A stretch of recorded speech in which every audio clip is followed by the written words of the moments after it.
अस्सलाम वालेकुम and welcome back to the idea lab. मैं हूं आपकी होस्ट आइमा सैयद, एक पीएचडी स्कॉलर, एक मार्केटिंग स्ट्रेटेजिस्ट और एक बिजनेस फाउंडर। अब तक इस चैनल पर आपके लिए ऐसी बिजनेस वीडियोस बनाई जिनमें आप सीख सकते हैं कि 3,000 से 10,000 रुपये में कारोबार कैसे शुरू करते हैं, चीज़ें कहाँ से लेते हैं, क्लाइंट्स को कैसे पहुँचाते हैं और महीने में अच्छा मुनाफा कैसे बनाते हैं। इन तमाम बिजनेस आइडियाज़ को प्लेलिस्ट में शामिल करके चैनल पर फ्री ऑफ कॉस्ट अवेलेबल किया गया है। इसके अलावा हम ये देखते हैं कि जो कंपनीज इंटरनेशनली और पाकिस्तान में बिजनेस कर रही हैं वो किस प्रोडक्ट या सर्विस का बिजनेस करती हैं और हम उस तरह की इंस्पिरेशन लेकर किस तरीके से उस तरह के बिजनेस को स्मॉल स्केल लेवल पे शुरू कर सकते हैं। इसके अलावा हम ये भी देखते हैं कि जो कंपनीज पीएसएक्स पे मौजूद हैं आप उनसे किस तरीके से अर्निंग ले सकते हैं, यानी आप उनके थ्रू पैसिव अर्निंग कैसे करते हैं। उन कंपनीज के स्टॉक्स बाय करके आप उनके इन्वेस्टर बन जाते हैं और आप capital gain, dividend, bonus share, right share के हकदार कहलाते हैं और आप अपनी पैसिव अर्निंग की जर्नी शुरू करते हैं। हमने इस चैनल पर बहुत सारे बेसिक कॉन्सेप्ट्स को कवर किया जिसमें हमने ये देखा कि स्टॉक्स क्या होते हैं, कहाँ से ख़रीदे जाते हैं, ब्रोकर्स कैसे आपको वो स्टॉक्स बाय करने में हेल्प करते हैं, ब्रोकर्स का सही जो पीएसएक्स से रजिस्टर्ड ब्रोकर्स हैं वो आप कैसे देख सकते हैं। अगर आप इस पे बात करना चाहेंगे तो मैं ज़रूर इस पे भी एक वीडियो बना दूंगी। इसके अलावा हम ने ये सब कुछ देखा कि फाइनेंशियल स्टेटमेंट्स, फंडामेंटल एनालिसिस, आपका इंटरफेस किस तरीके का होता है, जो बाहर हमारे ओवरसीज पाकिस्तानीज़ हैं वो किस तरह से पीएसएक्स के अंदर अपने अकाउंट ओपन कर सकते हैं, आपके पैसे कैसे सेव रहते हैं। मैं आपको कोई फाइनेंशियल एडवाइस नहीं देती हूँ, लेकिन मैं आपको अपनी जर्नी से जो कुछ मैंने सीखा वो सब आपके सामने रखती हूँ ताकि आप भी उसको सीख सकें और अच्छे तरीके से अपने इन्वेस्टमेंट्स को मैनेज कर सकें। तो हमने कल जो वीडियो बनाई थी वो थी कि लो रिस्क स्टॉक्स कौन से हैं और उनके थ्रू आप अर्निंग कैसे बेहतर कर सकते हैं। और आज हम ये बात करें कि मीडियम रिस्क स्टॉक्स क्या हैं। ज़रूरी नहीं है कि जो कंपनीज लो रिस्क में हैं वो मीडियम रिस्क में मौजूद ना हों, वो मीडियम रिस्क में भी मौजूद हो सकती हैं। उसकी क्या वजूहत होंगी वो भी हम शेयर करेंगे। इसके अलावा इंशाअल्लाह ताला एक फाइनेंशियल स्टेटमेंट के हवाले से हमारे पास क्वेश्चन आया था, पहले भी हमने उसके ऊपर मुख्तलिफ वीडियोज़ बनाई थी, लेकिन पर्टिकुलरली आप लोगों का सवाल ये था कि हम फाइनेंशियल स्टेटमेंट कंपनी की लेकर उसके अंदर से आप लोगों को इक्वेशंस और सारी चीज़ें अप्लाई करके दिखाएं कि वो कैसे की जाती हैं, प्रॉफिट एंड लॉस स्टेटमेंट के हवाले से या टेक्निकल एनालिसिस के हवाले से। तो इंशाल्लाह ताला ये लॉन्ग वीडियोज़ हैं और ये ऐसी वीडियोज़ हैं जिनमें मेहनत भी ज़्यादा दरकार होती है और वक्त भी ज़्यादा दरकार होता है। और मेरी कोशिश होगी कि जितना जल्दी हो सके मैं इंशाल्लाह वो वीडियोज़ लेकर आऊँ।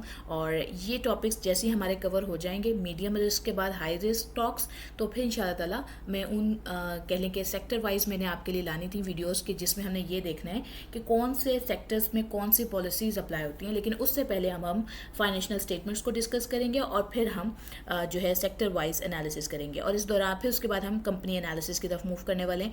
और आपके इस दौरान में अगर कोई और बेसिक क्वेश्चंस रहते हैं जो आप एड्रेस करवाना चाहते हैं तो आप मुझे कमेंट डाउन कर सकते हैं ताकि हम जब कंपनी बिजनेस एनालिसिस की तरफ मूव कर जाएँ उससे पहले आपके जो क्वेश्चन हों बेसिक वो हम कवर कर लें ताकि आप सब हमारे साथ एक जर्नी के ऊपर जो आपकी स्टॉक्स की जर्नी है उसमें आप हमें ज्वाइन कर सकें। तो आज की वीडियो को मैं शुरू करती हूँ। तो सबसे पहले हमें ये देखना है कि जो मीडियम रिस्क स्टॉक्स हैं ये होते क्या हैं। तो ये स्टॉक्स असल में लो रिस्क शेयर्स जैसे ब्लू चिप सेफ और स्टेबल होते हैं, लेकिन ग्रोथ स्लो होती है जो लो रिस्क की होती है। लेकिन जो हाई रिस्क स्टॉक्स होते हैं वो फास्ट ऊपर नीचे होते रहते हैं और इनको हम वॉलेटाइल स्टॉक्स भी कहते हैं जो हाई रिस्क स्टॉक्स होते हैं। अब इसके बीच में जो स्टॉक आ रहा है यानी कि जो बिल्कुल स्लो पेस पे भी ना हो और जो एकदम से वॉलेटाइल भी ना हो उसे आप मीडियम रिस्क स्टॉक्स कह सकते हैं। ये कंपनीज यूजुअली स्टेबल अर्निंग्स भी देती हैं मगर उन पर इकोनॉमी का इफेक्ट भी बहुत जल्दी हो जाता है, यानी रिटर्न्स मॉडरेट होते हैं और वॉलेटिलिटी जो है वो लिमिटेड होती है और पॉलिसीज़ जो है इसको फौरी तौर पे इम्पैक्ट कर सकती हैं। तो वो स्टॉक्स जो हैं वो आपके मीडियम रिस्क स्टॉक्स कहला सकते हैं। अगर हम बात करें कि इनके फीचर्स क्या होते हैं तो प्राइस स्विंग जो है मॉडरेट होता है, ना बहुत सेफ ना बहुत रिस्की। अगर मिड कैप या लार्ज कंपनीज की बात करें तो इसमें ग्रोथ का चांस होता है। डिविडेंड मिलते हैं मगर रेगुलर नहीं होते, यानी कि हो सकता है 2 साल तक डिविडेंड आए, फिर 1 साल स्किप हो जाए, फिर 2 साल आए। और ऐसी बहुत सारी बैंक सेक्टर्स में भी ऐसी बहुत सारी कंपनीज मौजूद हैं और भी बहुत सारी कंपनीज आपकी खुद भी नॉलेज में होंगी, आप मुझे मेंशन कर सकते हैं। और इसके अलावा जो मीडियम रिस्क कह लें कि स्टॉक्स होते हैं इन पे इंटरेस्ट रेट, इन्फ्लेशन और ओवरऑल मार्केट कंडीशंस जो हैं उनका इफेक्ट बहुत ज़्यादा होता है। बैलेंस चाहिए तो इन्वेस्टर्स के लिए ये बेस्ट ऑप्शन होता है कि वो मीडियम रिस्क को जो स्टॉक्स हैं उसमें ट्रेड कर सकते हैं। अब होता यह है कि जब आप एक पोर्टफोलियो बना रहे हैं, मैंने कल भी ये बात कही थी कि हमें low risk stocks, moderate level stocks और फिर हाई रिस्क स्टॉक्स हम रख सकते हैं अपनी पोर्टफोलियो में। अब जब आपने मॉडरेट लेवल स्टॉक्स रखे होते हैं, फिर इनमें आपको स्विंग का ऑप्शन भी बहुत मिलता है। ये वो स्टॉक्स होंगे जिनकी प्राइस किसी पॉइंट पर बहुत लो भी जा सकती है, जहां आपके पास ये चांस होता है कि आप अपने जो हाई लेवल पे आपने स्टॉक्स खरीद रखे हैं उनकी एवरेजिंग कर लेते हैं। तो ये आपको मौका देते हैं कि आप ज़्यादा पैसे कमा सकें राइट स्ट्रैटेजी के थ्रू। तो उसमें यानी कि जब भी इन स्टॉक्स के अंदर जो मॉडरेट लेवल में आ रहे हैं वो कौन से हैं, हम ये में आगे बात करेंगे। तो जब भी इन स्टॉक्स की प्राइस ज़्यादा है और आपने अगर उनको ख़रीद लिया है और फिर जब आप देखेंगे क्योंकि ये स्विंग बहुत जल्दी कर जाएंगे पॉलिसी की वजह से, तब घबराने की ज़रूरत नहीं होती, बल्कि इनके मज़ीद शेयर्स खरीदने होते हैं, तो उससे आपकी एवरेजिंग हो जाती है। अगर हम बात करें कि इसमें कौन कौन से स्टॉक्स आ जाते हैं या कौन कौन से पर्टिकुलरली सेक्टर्स हैं जो इस तरह के उसमें कंपनीज़ में आ जाते हैं, सो इसमें बैंकिंग एंड फाइनेंशियल सेक्टर्स आ जाते हैं, इसमें सीमेंट का सेक्टर आ जाता है, इसमें टेक्सटाइल्स एंड एक्सपोर्ट्स आ जाते हैं, पावर एंड एनर्जी के सेक्टर आ जाते हैं, टेलीकॉम एंड टेक्निकल्स के जो सेक्टर्स हैं, क्योंकि इनके हवाले से जो पॉलिसीज़ हैं वो बहुत जल्दी आती हैं और कह लें कि वो न्यूज़ स्प्रेड भी बहुत वाइडली होती है, तो उसकी वजह से ये जो सेक्टर्स हैं वो अफेक्ट भी बहुत ज़्यादा जल्दी हो जाते हैं। अगर हम बात करें कि इनमें इन्वेस्ट करना क्यों चाहिए, अगर ये रिस्क दे रहे हैं या ये मतलब एकदम से ये वॉलेटाइल हो सकते हैं, तो ये बहुत ज़्यादा वॉलेटाइल नहीं होते, बट वॉलेटाइल क्या होता है पहले हम ये भी बात कर लेंगे। अगर आप लोग ये जानना चाहते हैं कि किसी कंपनी को देखकर ये कैसे पता चलता है कि ये कंपनी वॉलेटाइल है या नहीं, तो मैं उसके ऊपर भी एक शॉर्ट वीडियो आपके लिए ले आऊँगी, आप मेंशन कर दीजिएगा। अच्छा जी, ताकि मुझे ये, मैं आपको जो ये कहती हूँ कि मेंशन कर दीजिएगा, ये इसलिए होता है क्योंकि आप उनकी जितनी रिकमेंडेशंस होती हैं, मेरी कोशिश होती है कि हम उस पर पहले वीडियो लाएं, और जब आप मेंशन कर देते हैं तो मुझे अंदाज़ा हो जाता है कि आप लोग ये जानना चाहते हैं, तब मैं उसके ऊपर ज़्यादा वीडियो लाती हूँ, अदरवाइज़ फिर मैं उस टॉपिक को स्किप करके आगे मूव कर जाती हूँ। अगर हम बात करें कि इनके अंदर इन्वेस्ट क्यों करना चाहिए, तो ऑब्वियसली ये रिस्क टेकिंग है, लेकिन इसमें जो बेनिफिट है वो लो रिस्क स्टॉक से ज़्यादा होता है और ये आपको एवरेजिंग का मौका देते हैं और इनके रिटर्न्स जो हैं वो अच्छे होते हैं। इसमें ब्लू चिप स्टॉक्स भी शामिल हो जाते हैं और जो यंग इन्वेस्टर्स हो गए, प्रोफेशनल्स हो गए, या कह लें कि NRPs हो गई, वो इसमें ज़्यादातर इन्वेस्टमेंट्स में इस तरह के रोल प्ले कर रहे होते हैं और ये जो है ना सूटेबल रहते हैं जब आप लॉन्ग टर्म इन्वेस्टमेंट कर रहे हैं। इनके लिए ये वो स्टॉक्स हैं जो आप 3 से 7 साल के लिए होल्ड कर रहे होते हैं, क्योंकि इसके अंदर कह लें कि शॉर्ट टर्म में इसमें जो है ना किसी भी टाइम स्विंग आ सकता है, तो उस टाइम पर आपके लिए बेहतर यही होता है कि आप इसमें परचेजिंग करें, सेलिंग ना करें। तो ये जो स्टॉक्स हैं, ये जो सेक्टर्स होते हैं पर्टिकुलरली, इन सेक्टर्स के अंदर कोशिश करना चाहिए कि स्विंग ट्रेडर्स जो हैं या डे ट्रेडर्स जो हैं वो उनको नुकसान होने के चांसेस जो हैं वो ज़्यादा बढ़ जाते हैं। अगर हम ये बात करें कि हम इनको आइडेंटिफाई कैसे कर सकते हैं, हमने किसी एक कंपनी को देखना है, अगर हम सेक्टर वाइज बात ना करें और किसी एक पर्टिकुलर कंपनी को हमने एनालाइज करना हो, तो इसमें मैंने आपको वैल्यूएशन रेशियोज़ पे ब्रीफली एक्सप्लेन किया कि किस तरीके से फॉर्मूला लगता है, कहाँ से आपने कौन सी वैल्यूज़ डालनी है। एग्जांपल के साथ ये सारी वीडियो आपके लिए अवेलेबल है कि अर्निंग पर शेयर आप कैसे निकालेंगे, आपने P/E रेशो कैसे निकालनी है, कंसिस्टेंट वॉल्यूम कैसे देखना है, डिविडेंड यील्ड कैसे निकालनी है, ये सब कुछ आपके लिए अवेलेबल है। आप उन वीडियोज़ को देख सकते हैं और फिर आप अपनी जो कंपनी है उसको एनालाइज कर सकेंगे। सो आपने देखना है कि इनकी जो EPS हो ऐसी कंपनीज़ का, वो पॉजिटिव में हो या पिछले दिनों से बेहतर हो रहा हो। अगर नेगेटिव में है या कम है तो वो पिछले सालों से बेहतरी की तरफ जा रहा हो। करंट ईयर्स के अंदर जो P/E रेशो है वो रीज़नेबल होना चाहिए। अब ये P/E रेशो रीज़नेबल कैसे होगा, आपको ये एक ब्रीफ टॉपिक है जो हम ऑलरेडी 2-3 वीडियोज़ में कवर किया हुआ है हमने, सो आप ये वो देख सकते हैं उसमें। और अगर हम वॉल्यूम ट्रेंड की बात करें तो ये तो वो वॉल्यूम ट्रेंड, तो वो कह लें कि ऑप्शन होता है जो आप फौरी तौर पर देख सकते हैं कि इन कंपनीज़ का जो वॉल्यूम होता है वो ऑब्वियसली स्टेबल भी होता है, कंसिस्टेंट भी होता है और इसमें जो है ना वो स्पाइक्स नहीं होते, यानी कि पम्प एंड डंप वाली स्ट्रैटेजी नहीं चल रही होती कि एकदम से वॉल्यूम का आना और फिर एकदम से वॉल्यूम चला जाना। इस तरह की चीज़ आपको इस तरह के स्टॉक्स में नहीं मिलती है। इनकी डिविडेंड यील्ड जो होती है, हिस्ट्री जो होती है, वो ओकेजनल होती है, यानी बीच बीच में हो सकता है ये किसी ईयर में डिविडेंड अनाउंस ना करें।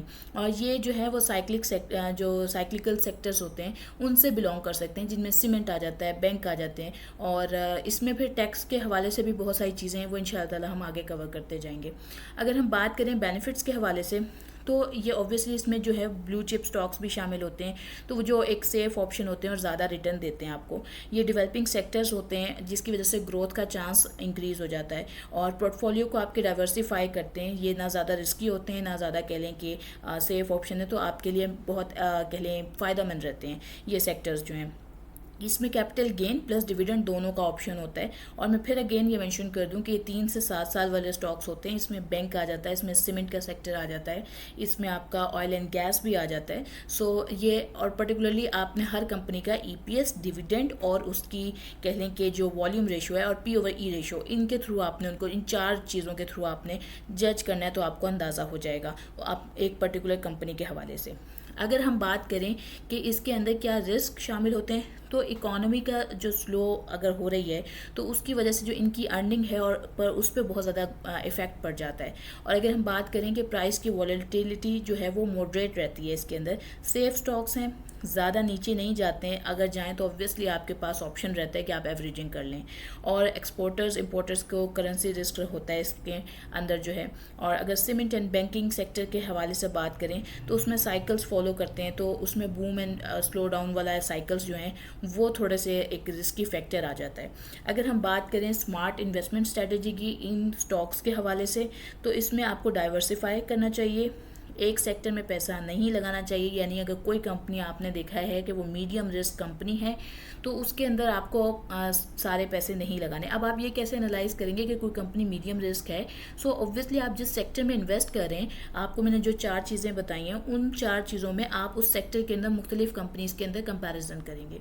जब आप मुख्तलिफ कंपनीज़ में कंपैरिजन करेंगे तो आपको अंदाज़ा हो जाएगा कि कौन सी कंपनी लो रिस्क है, कौन सी कंपनी जो है वो उसका मार्केट कैप बहुत कम है, उसमें बेचना कम फ़ायदा नहीं रहेगा, वॉल्यूम कम आ रहा होगा, कहीं पे जो है डिविडेंड ही नहीं होगा, कहीं पे जो है। तो इस तरह से आपको अल्टीमेटली अंदाज़ा हो जाएगा कि मीडियम रिस्क कंपनीज कौन सी हैं। और जब आप वो कर लेते हैं सेलेक्ट, तो वो आप उस एक पर्टिकुलर कंपनी में नहीं आपने सिर्फ सारे पैसे अपने इन्वेस्ट करने, आपने मुख्तलिफ सेक्टर्स के अंदर अपने जो पैसे हैं वो इन्वेस्ट करने हैं। और मुख्तलिफ सेक्टर्स में भी आपने अपनी जो पोर्टफोलियो है उसको लो रिस्क, मीडियम रिस्क और फिर हाई रिस्क आप तभी करते हैं जब आपने अपनी जो पोर्टफोलियो है उसके अंदर कह लें कि स्विंग के हवाले से किसी चीज़ को बेहतर करना हो। यानी आपको अंदाज़ा हो कि आपने ये स्टॉक्स जो हैं वो 2-3 मंथ्स के बाद बेच देने हैं। और अगर हम बात करें कि इसके साथ आपको मिक्स क्या करना है, लो रिस्क जो ब्लू चिप स्टॉक्स आ गए जैसे OGDC हो गया, एंग्रो हो गया, इस तरह के स्टॉक्स जो हैं वो आप शामिल कर सकते हैं। अच्छा, इसमें फिर अब बहुत हमने एक सवाल जो मैं आपसे और यहाँ पे बात करना चाह रही थी वो ये है कि बहुत सारी हमारे पास PSX की हमने पढ़ी कि KMI 30, KMI ऑल जो शरिया कॉम्प्लाइंट स्टॉक्स होते हैं। और जो एक पॉलिसीज़ हैं कि मतलब KMI 30 में हमेशा ये बात याद रखें कि शरिया कॉम्प्लाइंट जो होता है वो दो स्क्रीनिंग के 2 मेथड्स हैं, वो हमने पूरी डिटेल्स शेयर की हुई हैं आपके साथ।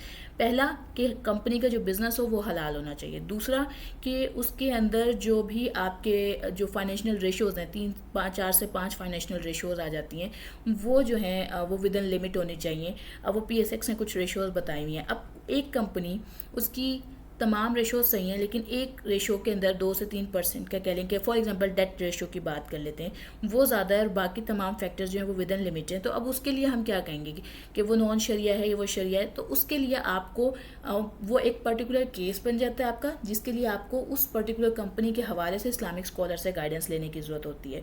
तो आप को जब भी अगर आप शरिया बेस्ड इन्वेस्टमेंट कर रहे हैं तो आप सिर्फ KMI 30 पे, KMI ऑल पे रिलाई नहीं करेंगे। वो मैनेजमेंटल क्राइटेरियाज होते हैं, उसमें आपको साथ साथ इस्लामिक स्कॉलर्स की हेल्प की रिक्वायरमेंट रहेगी और वो आप अपने बिहाफ पर अपने खुद फाइंड करके अपने हिसाब से उनसे मशवरा कर सकते हैं। अच्छा, अब अगर हम बात करें, मैं ये थोड़ा सा एक डिस्क्लेमर आ गया था क्योंकि कुछ ऐसे आपके क्वेश्चंस थे तो मैंने उसको यहाँ पर एड्रेस कर दिया साथ ही। अब हम बात करें कि आपने इन स्टॉक्स को मॉनिटर भी करना है, तो वो किस तरीके से करना है कि आपने क्वार्टरली रिपोर्ट्स जो आ रही हैं जो कंपनीज़ की हैं, उन सेक्टर्स की न्यूज़ हैं, उसके थ्रू भी मॉनिटर करना है। और अगर किसी टाइम पे आपको लगता है कि कोई मीडियम रिस्क स्टॉक जो आपने आइडेंटिफाई कर लिया है और अब वो हाई रिस्क में जा रहा है, तो फिर आप का वो राइट टाइम होगा कि आप उसमें से स्विंग करके मूव कर जाएं, अगर आपके पास ऑलरेडी हाई रिस्क स्टॉक्स मौजूद हैं। और अगर आप चाहते हैं कि आप उसको होल्ड करें तो आप उसको होल्ड भी कर सकते हैं। और अगर हम बात करें कि एग्जांपल्स अगेन मैं आपके लिए मेंशन कर दूं, तो यहाँ आपके पास बैंक की एग्जांपल्स आ रही हैं, आपके पास सीमेंट की एग्जांपल आ रही हैं, पावर सेक्टर की आ रही हैं, टेक्निकल और एक्सपोर्ट सिस्टम्स में से आ रही हैं। ये वो कंपनीज़ हैं जो पॉलिसीज़ जब आती हैं तो इन सेक्टर्स को अफेक्ट करती हैं, जिसकी वजह से हम इन्हें मीडियम रिस्क सेक्टर्स कह सकते हैं या मीडियम रिस्क कंपनीज कंसीडर कर सकते हैं। इन पे फौरी तौर पे इन्फ्लुएंस पड़ जाता है। आप इनमें एकदम से 100 रुपये का डिफरेंस भी देखेंगे, आप इनमें एकदम से 50 रुपये का डिफरेंस भी देखेंगे।